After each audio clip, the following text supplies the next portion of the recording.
ampifaliana indray riavana malala no ionantsika zao andro talata izao mba azontsika miainy ten'Andriamanitra zay nalahatra ho antsika ka andraisantsika fampianarana tsara sy fampiarezana tsara ho aminareo ny fahasoavana sy ny fiadanana avy amin'Andriamanitra ray sy Jesosy Kristy tompontsika ary fampiarezana fanamasina. Amen.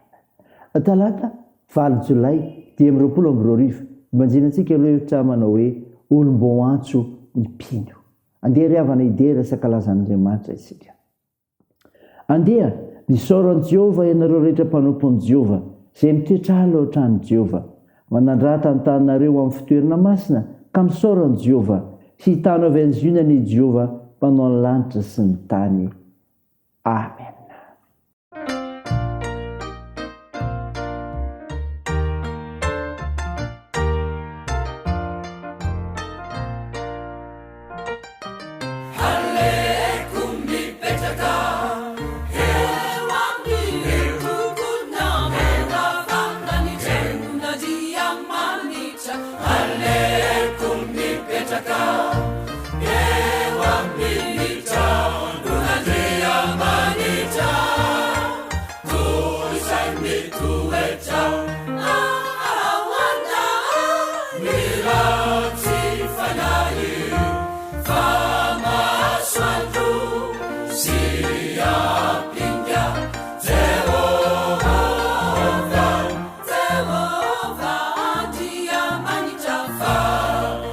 Swavana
hivavaka isika. Ry tompoandriamanitra io, Andriamanitra miantso ny olona ka mamindra fo ianao, komendrika hody iraina. Ary tsy misy manakana anao izany ny serinao sy ny asanao. Sotranao zay ny amin'ny fandaminanao ny fiainanay, fa afaka manavoanay ianao noho ny antsonao. Midera sy mankalaza ary mamy voninahitra narinao masina izahay. Tompo, mahatsiaro koa izahay noho ny fahotanay. Fa meloko izahay, fona aminao izahay. Mamelany erikay, mandraha fo aminay. Fa namaso, midira ty anatinay raha isiany sy andray ny hafatra tsara avy amofinainy izay, ka ilazana fa miantso anay ianao. Mitenena tompo fa voninkenanao izay. Anaran'i Jesosy Kristy mpamonjy anay. Amen. Ny mofinainao antsika miteny ty revana malala dia hitanao ny epistely soratan'i Paoly ho an'ny Romanina. Romanina toko 7, ny 7:20 ka hatramin'ny 4:20. Mivaky toy izao aminaran'i Jesosy. Ianao ary tenao amiko hoe koa nahoana izy no manome tsy niany, fa iza no manohatra ny sitrapony? Tsia, raha lehilahy, fa iza moa ianao no namaly an'Andriamanitra? Izay zavatra noforoniny va anao amin'izay namorona azy hoe nahoana ianao no nanao ato izao? Mipanefy lany va tsy manam-pahefana amin'ny tany manga, ka ny vongany iray ihany no anaovany zavatra samihafa, ny iray ho ajainy ary ny iray ataony tsintsininy? Sa ahoana kosa raha Andriamanitra na dia tahaneo ny fahatezerany sy ampafantatra ny heriny aza, dia be faharipoka mandefitra tamin'izay fanaky ny fahatezerana voavoatra hosombana, mba ampafantarina koa miareny voninahiny amin'izay fanaky ny famindram-po zay namboariny raha teo hahazo voninahitra. Dia isika zay nantsoina koa, tsy ny avy amin'ny jiosy ihany, fa ny avy amin'ny jetolisa koa. Araka izay lazainy ao amin'ny Esea hoe, hiantso ny tsy oloko hoe oloko aho, ary ilay tsy malala hoe malala. Ary any amin'ny tany izay nilazana tamin'ny hoe tsy oloko ianareo, dia any niantsoana azy hoe zanak'Andriamanitra velona. Amen. Ray masino, manamasinana ny fahamarinana, ny teninao ny fahamarinana. Amen. Ry havana malala, ao aminao ny fiadanana avy amin'ny Jesosy Kristy ilay mpamonjy atsika, ilay miantso atsika.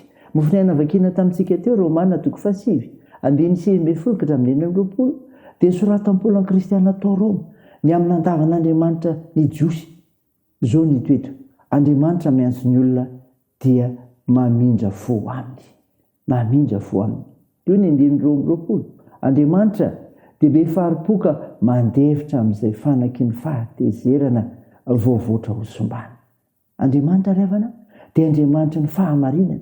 Samy tompona ndraiky sy notrean'Andriamanitra amin'ny ataony avokoa ny olona tsiraray. Ny olombelona rehetra dia miendrika ho faty avokoa, kanefa Andriamanitra miantso azy. Mpamindra fo Andriamanitra, miala nenina izy aloha, izay vao tezitra, ka ny famindram-pony mialohan'ny fahatezerana.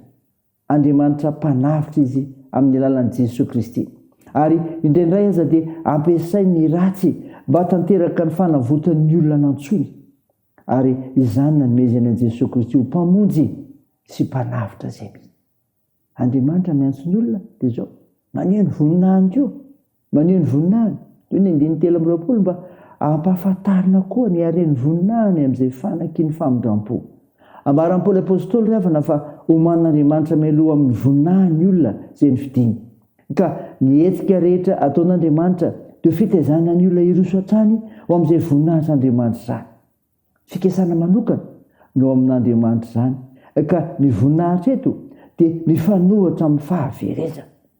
Manomana mialoha ny fiainana sy ny fahasambarana marak'izay amin'ny fiombonana aminy, amin'ny alalan'i Jesosy Kristy Andriamanitra. Ka ny famindram-po dia ny fanomanana ny olomboantso andova fiainana mandrakizay.